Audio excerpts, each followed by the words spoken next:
Last year, a single-day ticket to Magic Kingdom quietly soared above $200, with Disneyland's top tier pushing $224, numbers most families never imagined. Why you can't afford Disney anymore is not just a headline. It is now reality, as carefully planned tiered pricing locks out school holiday dates and leaves the cheapest $104 tickets nearly impossible to find. If Disney was once a promise for every kid, what changed? And who still gets through those gates? Magic Kingdom's one-day ticket now peaks at $209, a figure confirmed by www.magic.com and Disney's ticketing calendar. This is not a one-off or a special event price. It is the top of a regular published range for the most visited park in America. Across the country, Disneyland's Tier 6 ticket stands even higher at $224 for adults on the busiest holidays, according to NerdWallet. These are not bundled packages or VIP upgrades. These are standard single-park admissions, the basic entry point for families planning a visit. Breaking down the numbers, Magic Kingdom's ticket range runs from $139 on rare low-demand weekdays up to that $209 ceiling on peak dates like Christmas and New Year's. Epcot and Hollywood Studios follow close behind with their own peaks just below $210. Animal Kingdom remains the lowest, but even there, the maximum ticket price now hits $184. Peak Disneyland's calendar shows the $104 floor price, but that rate is nearly impossible to find outside a handful of off-season weekdays. For most families, especially those tied to school schedules, the only available options are regular or peak-tier tickets. The $224 top tier at Disneyland is assigned to nearly every major holiday and the entire last 2 weeks of December. Floor. No other United States theme park currently lists a standard one-day ticket above $200. Universal Orlando's highest one-park ticket caps at $179, while Six Flags and Cedar Point remain well under $120. With these new highs, Disney has set a national price ceiling, redefining what it costs to walk through the gates at the world's most famous parks. Disney's ticket pricing now follows a complex tier system built around expected crowd levels. Each park sets a range, but the actual price on any given day depends entirely on when you want to visit. The lowest rates, like Disneyland's $104 ticket or Magic Kingdom's $139 Value Day, are assigned to a handful of off-season weekdays, mostly in mid-January, late August, and scattered September dates. For most of the year, especially when schools are out, those value days disappear from the calendar. During major holidays and school breaks, the price jumps to the top of the ladder. Thanksgiving week, spring break, and the last 2 weeks of December are almost always labeled as peak or Tier 6 days. On these dates, Magic Kingdom's ticket hits $209, while Disneyland's climbs to $224. Even weekends see a regular $5 to $10 bump over nearby weekdays, making it harder for families who can only travel when school is out to find a deal. Peak pricing.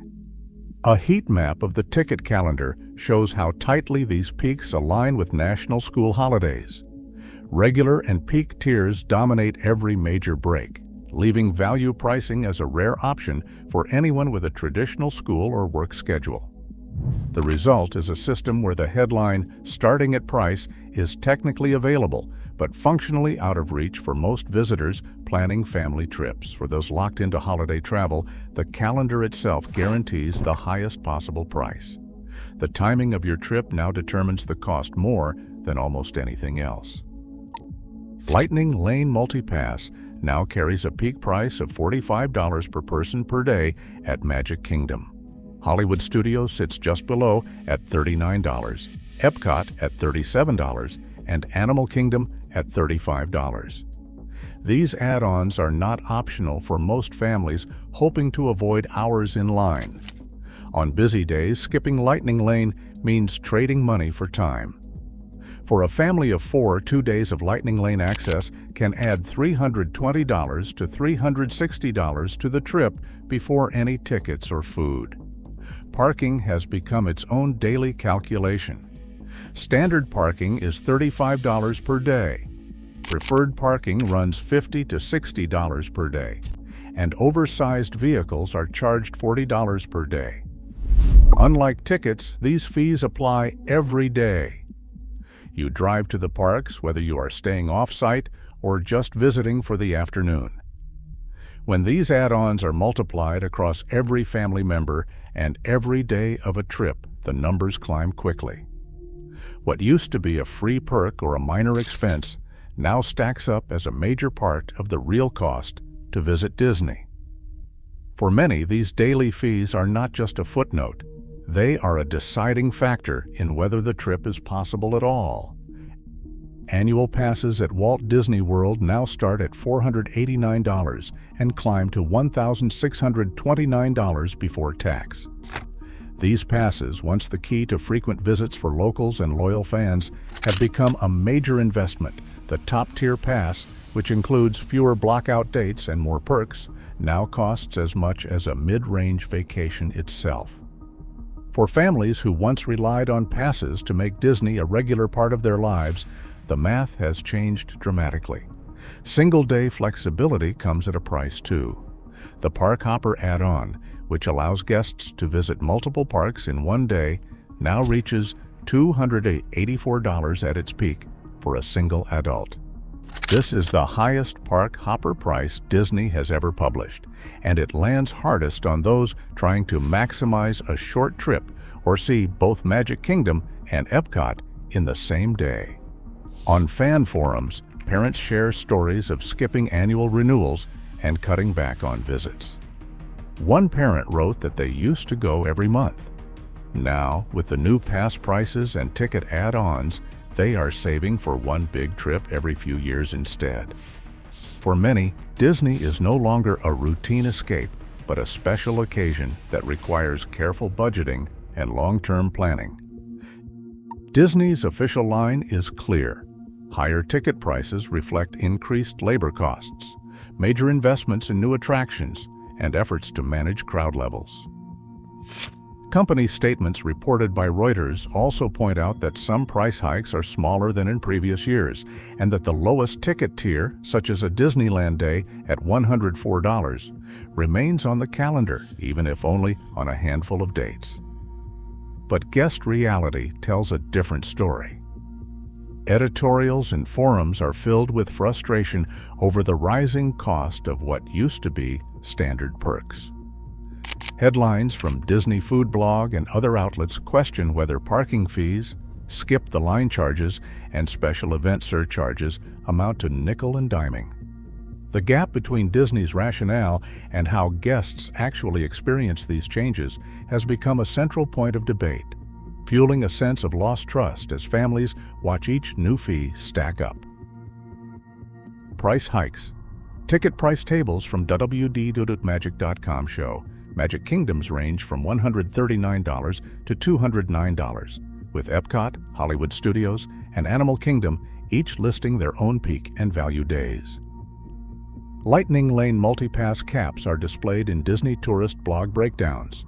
$45 at Magic Kingdom, $39 at Hollywood Studios, $37 at Epcot, and $35 at Animal Kingdom.